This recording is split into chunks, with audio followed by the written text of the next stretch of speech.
Now, the greatest radio shows of all time.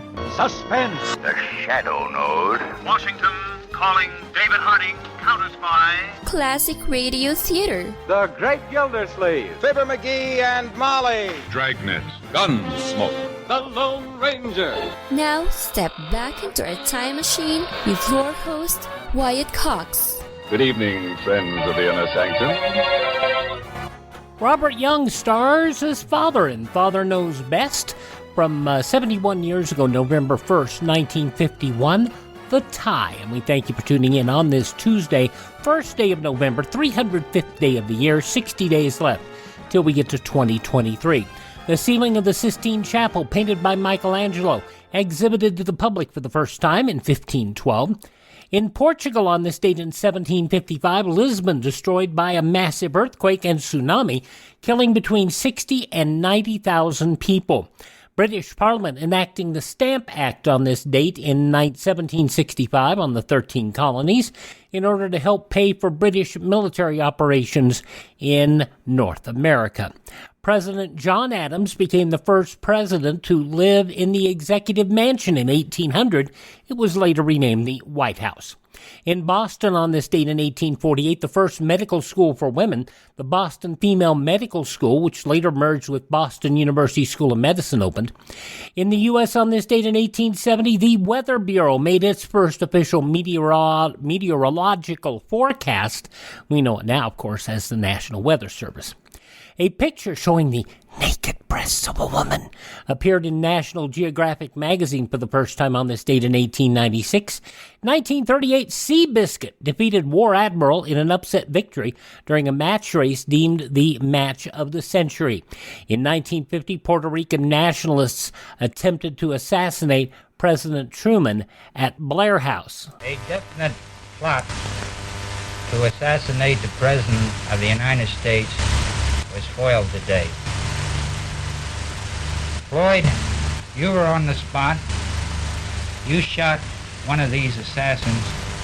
Tell me just what happened. One of the men went by our post on the east side of the Blair House, Chief, and when he was about 10 feet away from Officer Birdsell, he pulled his gun and started shooting at the officer. Officer Davidson and I immediately pulled our guns and started shooting. Secret Service Chief Victor Borman, one was shot dead by police, the other was shot but not killed. An officer, Les Koffelt, also killed. And by the way, the president was residing at Blair House while major remodeling going on at the White House. U.S. soldiers exposed to an atomic explosion for training purposes at Desert Rock, Nevada on this date in 1951. Participation not voluntary. While campaigning for president, John F. Kennedy on this date in 1960 announced his idea of the Peace Corps. The NFL granted New Orleans, Louisiana a professional football franchise on this date in 1966, the New Orleans Saints. Leon Jaworski appointed as the new Watergate special prosecutor in 1973. The birth date of Hello Kitty, first drawn on this date in 1974, by Japanese Sanrio designer Ikiko Shiumi. A New York City civil jury awarded Sandra Miller $100 for battery on this date in 1990, following an incident in which Mike Tyson grabbed her breast and insulted her. The jury found Tyson's behavior not outrageous. Well, not for him anyway. It was on this date in 1994, George Lucas left the day-to-day operations of his filmmaking business and started the sabbatical. On this date in 1994, while on sabbatical, he wrote the prequel section of the Star Wars movies. And the Senate entered a rare closed session on this date in 2005 to discuss the Valerie Plum affair and the intelligence in the Iraq disarmament crisis. Passing away on this date in history, Dale Carnegie, poet critic Ezra Pound, Phil Silvers, actor Noah Beery Jr., musician Skitch Henderson, the soprano actress Ima Sumac, wrestler Brad Armstrong, and Fred Thompson. We know him well. This is the birth date of Grantland Rice, actress Betsy Palmer, probably best known for her participation in I've Got a Secret, and of course, the Brain, Bobby the Brain Heenan. course, he went to the University of Wisconsin, right? In Madison. Don't take a whole lot to get in there. I guess you have to be able to, the entrance exam, you have to be able to write your name in 3 different colors of crayon. I could care less your wrestling ability. I could care about your amateur background. You're in the ring now with a professional. I'm going to go behind that man so much he's going to think he's stuck in a revolving door. I'm going to take him down, take him around, show him the town. I'm going to reverse neck snap his neck. I'm going to dislocate both his shoulders. Then I might just paintbrush until my hands are swollen shut. He did wrestle and was pretty good as a wrestler, but he couldn't be good because he was a manager. Bobby Heenan, born on this date in history. Golfer Gary Player, 87. Country singer Bill Anderson, 85.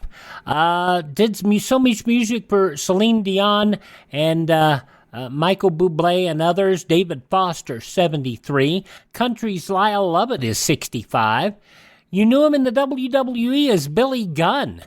And Billy Gunn still wrestling at 59. Can you believe it? He looks good. Sophie B. Hawkins. I wish I was your lover. 55 years old today. Jenny McCarthy, 50. American Idol winner Bo Bice, 47. And from Gossip Girl and You on Netflix, Penn Badgley. Badgley is his name. Penn Badgley. Yeah, he's 36 years old. And those some of the people celebrating the first day of November as their birthday.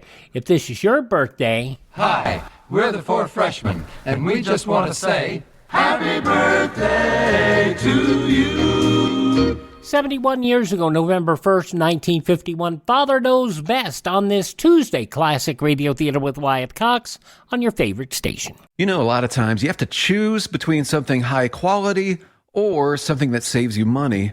But if you can get both, why not? Especially when it comes to health care. And that's MediShare. You get both. The typical family saves $500 a month switching to MediShare. And that's huge, but it's also true that people are way more satisfied after making the switch too. The customer satisfaction rate for MediShare is double that of the typical health insurance plan. Double. It's because MediShare works. It's been around for more than a quarter century, and members have shared more than $3 billion of each other's bills. People love having telehealth and a huge PPO network, so yeah, really, you could save a ton and like it better. Imagine being happy with how you're taking care of your health care. If you're self-employed or part of the gig economy, or you just want a plan you're happy with, you can call right now and get a price within 2 minutes. Here is the number you need. Call 833-34-BIBLE. That's 833-34-BIBLE. 833-34-BIBLE. Now on Classic Radio Theater with Wyatt Cox, we go back 71 years, November 1st, 1953. Robert Young as father in Father Knows Best. Mother, is Maxwell House the best coffee in the whole world? Well, your father says so, and your father knows best.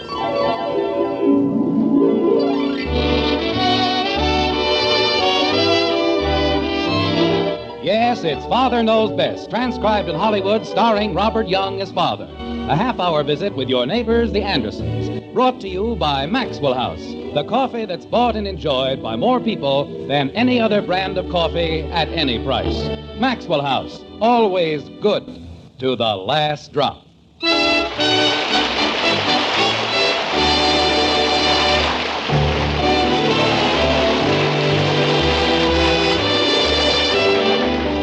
An ancient Greek philosopher named Anonymous once gave out with the following, which we quote: "There's nothing gives you a lift like a gift. There's nothing cures a rift like a gift. And duchess or peasant, you can make her more pleasant with a present." Cute, huh? On the other hand, the ancient Trojans had a warning which said, "Beware the Greeks bearing gifts." Makes it sort of confusing, doesn't it? And if that isn't confusing enough, a half hour spent with Jim Anderson and his family will get you as mixed up as a wrestler's torso, only more so, like this. Margaret! Honey, I'm home. Mom's out, Dad. Oh, hello, Bud. Where'd she go? I don't know. I think she went to a PTA meeting or something. That's nice. Where are the girls? Oh, they're around someplace. Say, Dad. We're upstairs, Father. Hi, Daddy. Hello, kitten. Father, Mother says not to worry about dinner. Thank you, Betty. She's going to open it as soon as she gets home. Oh, fine. Say, Dad, you know what I did today? I cleaned out the garage. No. I sure did. And you know what else I did? I burned all the waste paper, and I carried out the cans, and All right, Bud. Where is it? What? Where's the sale? What sale? On gasoline scooters. I didn't say there was a sale. I know, but where is it? At the bicycle shop. Well, what else is new? Mr. Tudweiler says he'll give you a wonderful deal. I'll bet he will. And he's got one that's hardly even been used. Practically. Almost. Yes, sir. Tell you what we'll do, Bud. Let's forget about it right now, and then after dinner... Yes? After dinner, we'll forget about it some more. Is this all the mail? Holy cow, Dad. I'm 15 years old. I guess this is all the mail. And how would you feel if you were 15 years old? Wait a minute, Bud. What's this? What? This box. Where did it come from? I don't know. It was... Oh, Kathy said it was on the porch. It's for you. Thank you very much.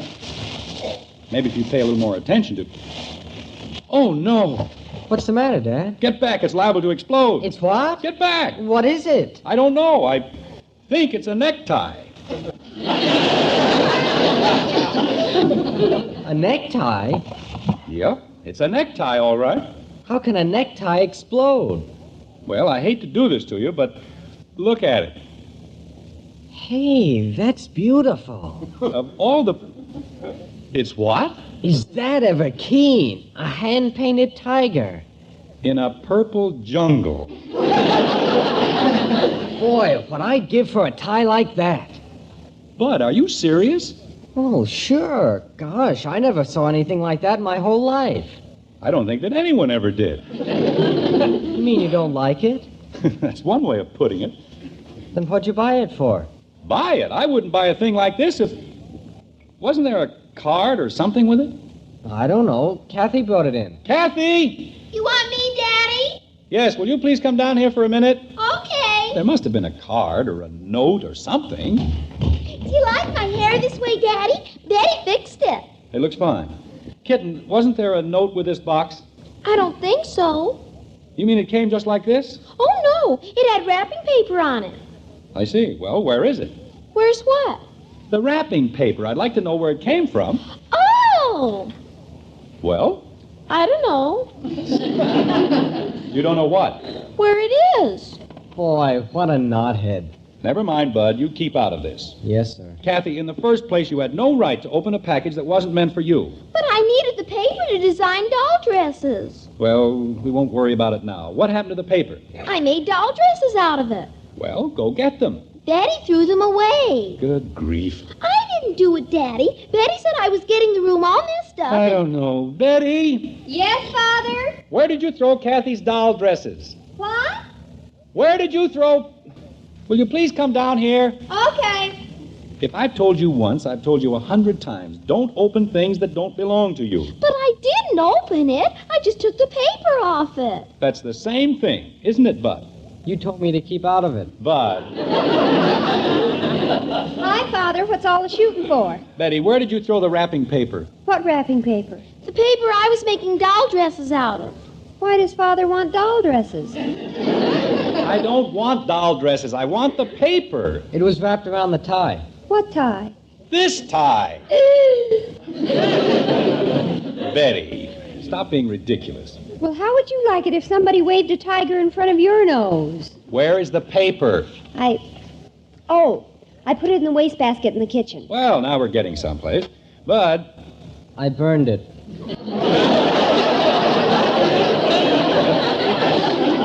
You what? I burned the paper. Remember I told you I did all that stuff? Why do these things happen to me? I'll get it. The first time in 10 years he's done anything without being threatened, and he had to pick today. We didn't know it was important, Father. Of course not. Nothing that belongs to me is ever important. Well, that sounds natural. Mommy! I'll take the packages, Mom. Thank you, dear. Margaret, do you know what these children have done? Not yet, dear, but I'm sure it was perfectly horrible. Take the packages into the kitchen, Bud, like a good boy. Okay, Mom. Now, what's the latest tragedy? I didn't do it on purpose, Mommy. She never does anything on purpose. She took the paper off this box, and now I don't know where it came from. Where what came from? This. Oh, dear. Isn't it awful, Mother? Well, it's certainly different.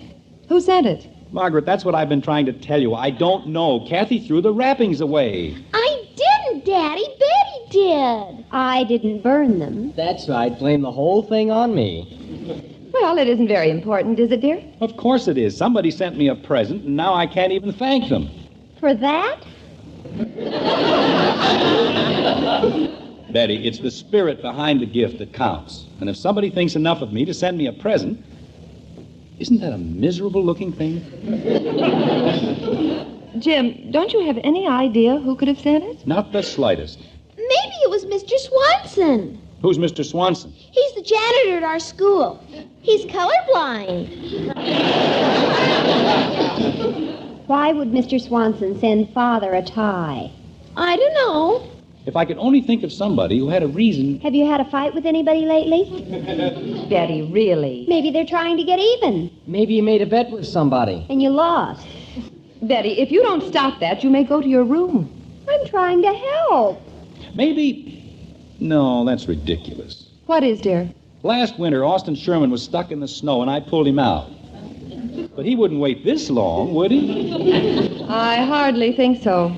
That's what I figured. Jim Hathaway... Why would Jim give you a tie? Well, I let him borrow the lawnmower. Oh, that's silly. Yes, dear, it certainly is. Margaret, people don't just leave packages on your porch without a reason. They leave babies. Betty. Maybe somebody was trying to get rid of it. Golly, a hot necktie. Say, how about Gribble? He's always trading neckties or sending them to people. Maybe... No, he'd never send a thing like this. I don't know what everybody's kicking about. I think it's pretty. You would. Well, I do. Jim, that's it. What is? I know exactly how you can find out. How? Well, there are probably only 2 people in the world who'd be caught dead wearing that tie. Bud and whoever sent it to you. But what's wrong with it? Never mind, Bud. Go ahead, honey. So, you wear the tie until somebody admires it, and he's the one. Wear it? This? You don't want to insult anyone, do you? But it might take weeks. Can you think of a better way? I suppose not. Why don't we just bury it? Kathy, do you see what you've done? Yes, Daddy. I've got to walk around with this menagerie on my neck. I've got to look at it. I'll wear it. No, dear. This is your father's little problem. Just because... Kathy, I hope this has taught you a lesson. Oh, yes, Daddy, it has. Next time I'll save the paper and make dresses out of the tie.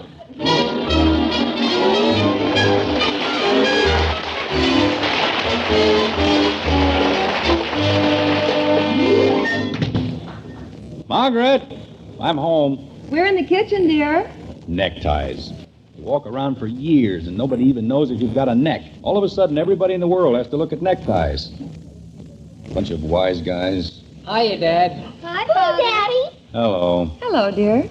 Well, let's not look so glum. Hello, honey. That's more like it. We'll have dinner. Why, Jim, where's your tie? Right here? I mean, that isn't the one you wore this morning. No, the menagerie's gone. Holy cow. Jim, you didn't... Oh, no, I took it. Hour after hour I took it. But I hung on to Tiger Lil. Then what happened? I found somebody who liked it. There, you see? Mother, you're a genius. Hooray for our side. Now, wait a minute. Let's not get all excited. I still don't know who sent it. But, Jim, you said... I said somebody liked it. Mr. Gribble. But if he liked it... He liked it so much he offered to swap ties with me.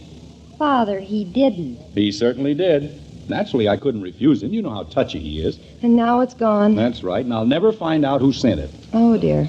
Probably a client who'll never talk to me again. Daddy, I'm awfully sorry. I know, kitten. It was just one of those things. Well... Margaret! Yoo-hoo! Good grief. Lend-Lease Annie. It's Miss Woody. I know, dear. Come on in, Dorothy. Don't say anything to her about the necktie or she'll spread it all over town. Jim, please. I'll only be a second, so everybody keep right on doing what you're doing. Hello. Hello, Dorothy. Margaret, you know how I hate to do this, but could you let me have half a cup of sugar? Of course. Betty. I brought the cup. That was thoughtful. Go ahead, Betty. Get Mrs. Woody a cup of sugar. She said half a cup. Well, a good half a cup. Margaret, I'm so upset I could spit. Now what's wrong? Oh, that Gorman's department store. Imagine telling me they delivered it. Delivered what? Was Sam's birthday present, and I picked it out so carefully, too. All hand-painted and everything. Hand-painted? Yes, and I said to them, don't tell me it was delivered. I know when a thing's delivered. And they said, maybe one of the neighbors snitched it. Can you imagine that? Dorothy. And I said, I've known my neighbors longer than you have, and I'd trust them with a lot more than a $25 present. $25? That's what I told them. Here's your sugar, Miss Woody. The nerve of them telling me it was delivered. Thanks, Betty. You're welcome. Well, I gotta go. Thanks for the sugar, Margaret. That makes it 2 cups and an egg. Good night, Dorothy. The nerve of them telling me it was delivered. Jim, do you suppose... $25? It isn't our fault, is it, Daddy? Kathy, when are you going to do anything right? But it was on our porch. $25? You see, I said it was pretty.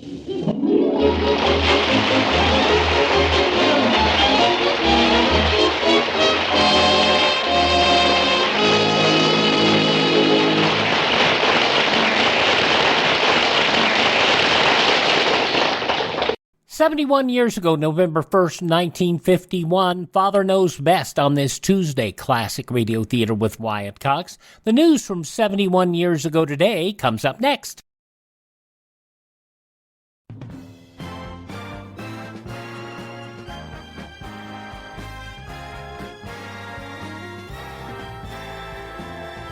Thanks for tuning in to Classic Radio Theater here on your favorite station on this Tuesday. An episode of Father Knows Best starring Robert Young from Thursday, November 1st, 1951. In the newspapers of that Thursday, 71 years ago, these were some of the headlines. Radiant Princess Elizabeth and handsome Prince Philip made a happy first landing on American soil yesterday and got a warm fatherly greeting from President Truman. Inez Robb, writing for the International News Service, says the U.S. Chief Executive departed from his formal welcome to Britain's future queen to tell her, "I'm sorry you cannot visit all of this great land, for Margaret tells me that everyone who meets you falls in love with you." The royal couple stepped from their silvery flying palace, a Canadian Air Force plane, a few clock ticks after their right-on-the-dot 4 p.m. arrival at Washington National Airport. A 21-gun salute boomed, and a gigantic cheer echoed under leaden skies as the president strode to the royal plane to receive the princess and her prince on behalf of the people of the United States. Allied and Communist armistice negotiators opened their 14th session in a chilly circus tent at Panmunjom, Korea today, with peace prospects brighter than ever before. The big break came when the Reds suddenly agreed to an armistice line which would follow the battle line. UN negotiators had been demanding this all along, and the Red agreement yesterday left only a 2 or 3 mile difference to be settled. Congressman Al Gore said yesterday he came away from the latest atomic test in Nevada with the conviction that the atomic bomb might be used in Korea if the ceasefire negotiations break down. Quoting the congressman, "As I witnessed the accuracy and cataclysmic effect of the explosion, I felt the conviction that it might be used in Korea if ceasefire negotiations break down." Gore, a Democrat from Tennessee, said that atom bombs are no longer mysterious fatalities. They are no specific, accurate, and certain. They are specific as to type and purpose, accurate in delivery to the point of precision, certain as to detonation, and devastating effect. Tank-led British soldiers acted yesterday to crush a spreading Egyptian boycott offensive designed to drive the British from the strategic Suez Canal zone. A tank-led British unit rounded up an Egyptian 7-man police unit on the Cairo-Ismail Road and disarmed them after charging that they were interfering with Egyptian laborers trying to reach British installations to report for work. Other British soldiers fired several volleys of shots above the head of crowds on the Suez-Cairo Road when Egyptians refused to obey British orders to clear the highway of all traffic. Suez City itself was sealed by British troops. The caucus of anti-administration Southern Democrats slated at Selma, Alabama, lost more of its gradual fading luster yesterday when Mississippi Governor Fielding Wright said he would not attend. Undersecretary of State James Webb said yesterday in Washington the U.S. had made some progress toward getting British and Iranian governments together on a solution of their dispute over oil in Iran. It was tricks or treats for Korea in Albion, Michigan last night as youngsters made their Halloween rounds. Under sponsorship of 250 Campfire Girls, Albion youngsters proposed no tricks in return for clothing, books, and toys to be sent to the war-stricken children of Korea. And an Arkansas state trooper watched a slow-moving truck swerve into a curb here, right itself, and move off at a snail's pace toward the downtown section of Little Rock. He overhauled the truck and ordered the driver to pull over. Officer said, "What's the matter, fella? You blind?" Driver said, "Yeah, I'm totally blind." While the officer stared in disbelief, the driver climbed from the cab with the aid of a cane. A companion explained his buddy had lost his eyes several years ago, and it was cherished ambition to drive once more. Trooper said, "Come to think of it, that blind fellow drove more carefully than a lot of people I've seen with 20/20 vision." And those some of the day's top news stories as reported in the newspapers of Thursday, November 1st, 1951. On your radio, Father Knows Best, which continues and concludes following these important words here on this Tuesday Classic Radio Theater with Wyatt Cox.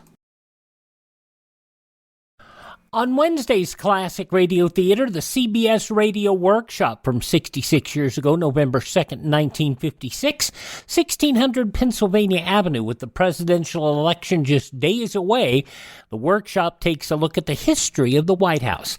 That's on tomorrow's Classic Radio Theater with Wyatt Cox. By the way, an interesting story, one more story from the newspapers of November 1st, 1951.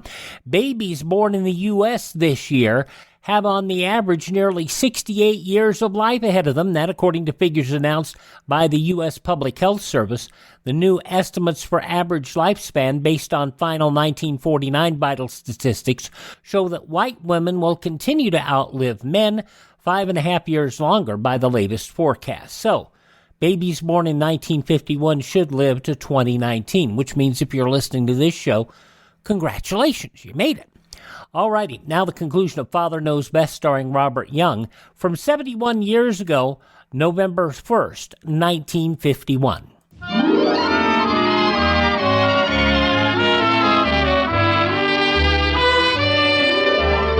On Saturday in the city of Springfield, retail stores like Gorman's open for business at 9 o'clock. At 9:01, therefore, we find our friend Jim Anderson on the phone. He's talking to a clerk in the haberdashery department. And you can bet they aren't discussing the hunting season in northern Somaliland. Or are they? No, I said tiger. Tiger. Tiger. On a tie. No, a tiger on a tie. Look, will you please give me the manager of the department? Oh, you are. Well, don't you know what kind of neckties you have? It's sort of a sick purple with a large tiger in the middle. Hand-painted. I don't want seahorses. I want an orange tiger with green stripes. Well, it's got to have some color stripes, doesn't it? This one happened to be green. Look, I don't care where you wouldn't wear it. I just want... No, all I want is a purple tie with... But all I want is... But... Thank you very much. Now what am I going to do? Are they going to send it out, dear? The man said they never had a tie with a hand-painted tiger. Oh, dear, I'll bet it was a special order. Leave it to Dorothy. She couldn't pick out a simple thing to have delivered to the wrong place. She has to have special orders. Did you get the tie, Daddy? No, I didn't get the tie, Daddy. Jim, Well, why does she have to sound so happy about it? I didn't do anything today. Well, it's still early.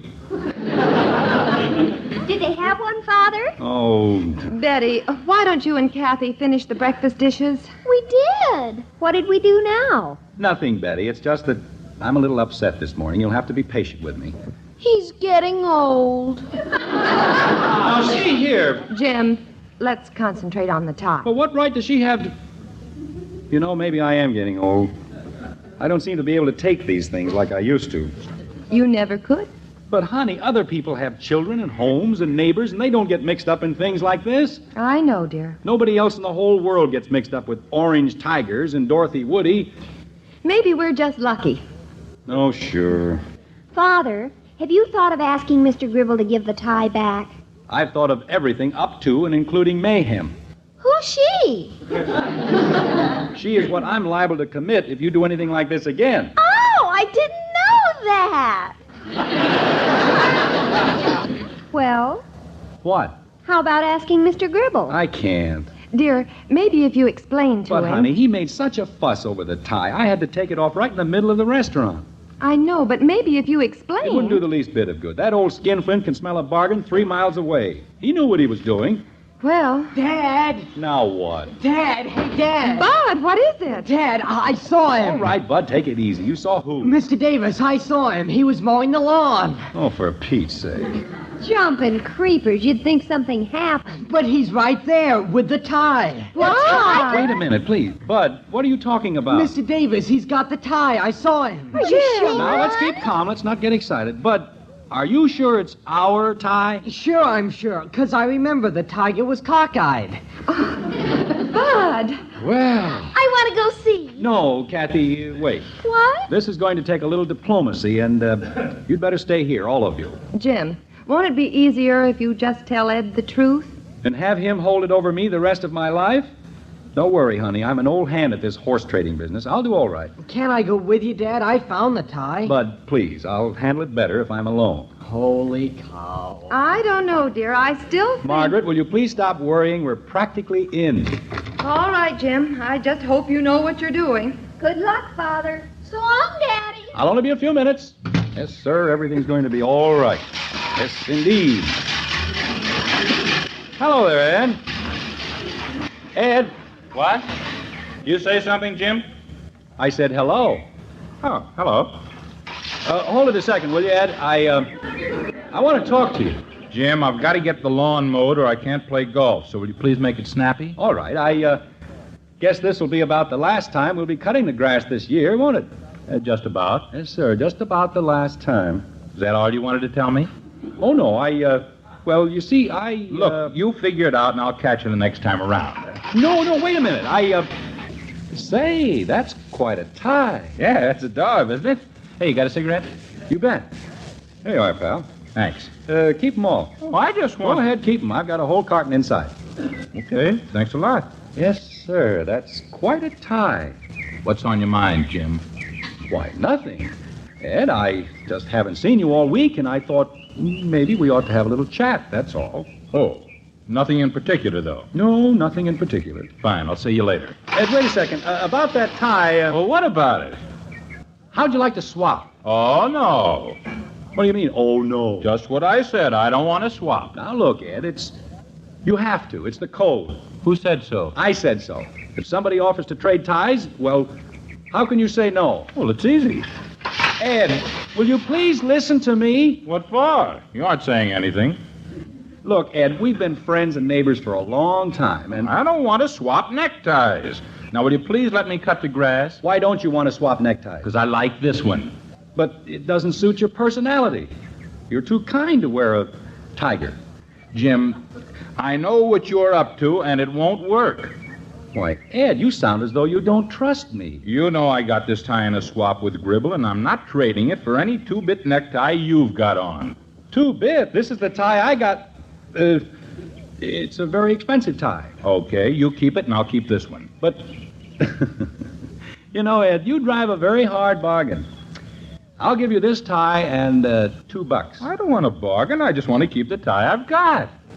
How about $5? What's the matter with you? Nothing's the matter with me. Will you take $7.50? I don't want... How about 10? It's a deal. Oh, now, wait a minute. It's a deal. You said you'd take 10. Well, okay. As soon as I... Now, here's mine. Now, let me have yours. Well, what's the big rush? We made a deal, and... Come on, Ed. Please hurry. Okay. Here. Thanks, Ed. I'll see you later. And don't forget, you owe me $10. You bet, pal. What a character. $25 for a cockeyed tiger. So help me, some people ought to have their brains examined. I got it! Jim, how What did you say? Did you tell him who was Betty, funny? leave it alone. You'll tear it. Jim, you can't give it back like that. Why not? Look at it. It's all wrinkled. Well, naturally, everybody in town's been wearing it. Father, I think it's got a spot on it. With this tie, how can you tell? It does have a spot, Jim. See? Where? Right there. Oh, who'll notice a little thing like that? Maybe we can get it out, Mother. Well, we'll try. Let's go into the kitchen. I think it'd look better if you got the tiger out, too. What do you know about ties? I was the one who knew it was valuable. Honey, do you suppose you can get some of the wrinkles out? I think so, dear. Bud, will you get the ironing board out for me like a good boy? You bet. I'll help you, Bud. Never mind, I can do it alone. Margaret! Oh, my gosh. Jim, put the tie away. Where? Anywhere. Margaret, wait till you see what I got. It's the most beautiful. What's the matter with you? Why, nothing. We're just standing here. Aren't we, kids? Sure, Daddy. You look so pale. Well, what do you think of this? It's beautiful, isn't it? Oh, yes. Yeah. What is it? It's a hand-painted pipe rack. I got it for Sam's birthday. Isn't it gorgeous? Pipe rack? But you said... And believe me, I gave that Gormans a piece of my mind. They swore it was delivered and it was on the truck all the time. Imagine! Oh, Jim. Wait a minute. Dorothy, look. What about this necktie? Oh, did you get one of those, too? What do you mean, two? They've been throwing those on porches all over the neighborhood.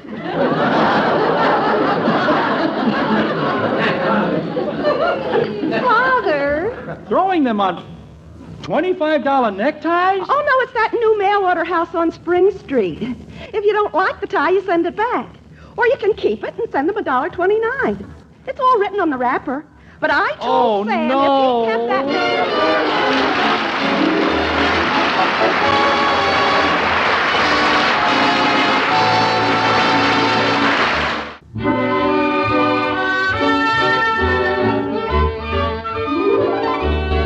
It's breakfast time again in the White Frame House on Maple Street. And a very unusual breakfast it is. Everything's peaceful and calm, and there isn't a single problem in sight. Like this.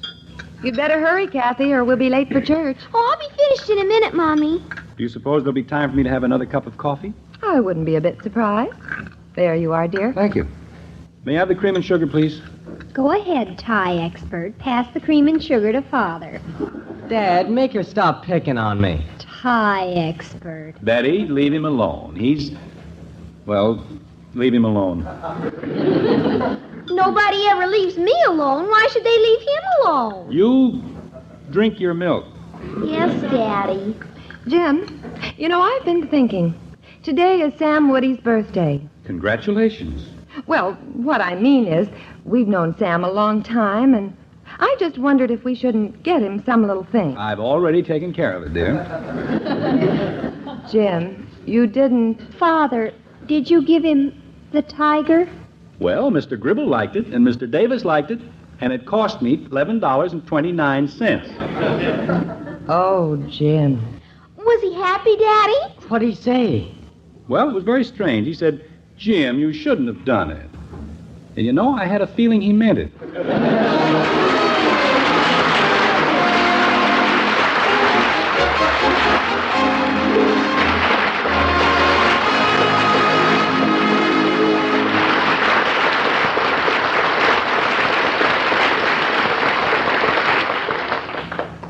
Ladies and gentlemen, nearly 4 million young drivers are now members of the Robert Young Good Drivers Club.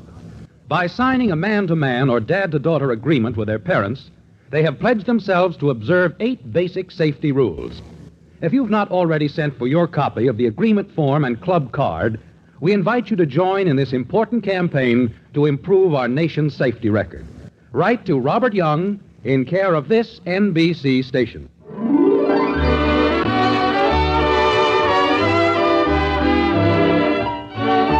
Join us again next week when we'll be back with Father Knows Best, starring Robert Young as Jim Anderson, with Roy Bargy and the Maxwell House Orchestra. In our cast were Jean Vanderpyle as Margaret, Rhoda Williams, Ted Donaldson, Norma Jean Nilsson, Marie Blake, Barney Phillips, and yours truly, Bill Foreman. So until next Thursday, good night and good luck from the makers of Maxwell House, America's favorite brand of coffee. Always good to the last drop. Father Knows Best was transcribed in Hollywood and written by Ed James. You know, when it comes to the Andersons, they always had something cockeyed going on. November 1st, 1951, Father Knows Best here on Classic Radio Theater with Wyatt Cox. And your name? Civil defense is common sense. This is Boris Karloff. No one can guarantee the survival of every home during a nuclear war, but a strong civil defense can save millions of lives. Make sure that yours is one of them. Learn how to protect your home. Call Civil Defense today. You know, you've heard me talk about my friend Ted over at RadioMemories.com. He's been working hard on restoring a whole new raft of shows, including Lum and Abner, Let George Do It, starring Bob Bailey, the College Quiz Bowl, hosted by Alan Ludden, also Edgar Bergen and Charlie McCarthy, including some of the hour-long shows, and CBS Mystery Theater. Those are shows that we will never be able to air here, and The Adventures of Philip Marlowe. Check with him on all of those collections he has available now at RadioMemories.com. RadioMemories.com, all righty? And if you miss a day on this station, you don't have to miss a single show. You can find all of our shows at classicradio.stream. Stream shows on demand. Learn more about classic radio collecting. You can find a list of places where our shows are available by podcast, so you can download them or stream them to your phone. You can contact me. You can find our social media links. And if you want to help us acquire additional radio programs, you can buy me a copy. Those collections are growing, but they are not inexpensive. So if you can help, every little bit does help. That's at classicradio.stream. Classicradio.stream. Have yourself a great Tuesday, won't you please? Thank this station, support their advertisers, and tell your friends that great radio shows are right here at this spot on the dial. Classic Radio Theater with Wyatt Cox on your favorite station.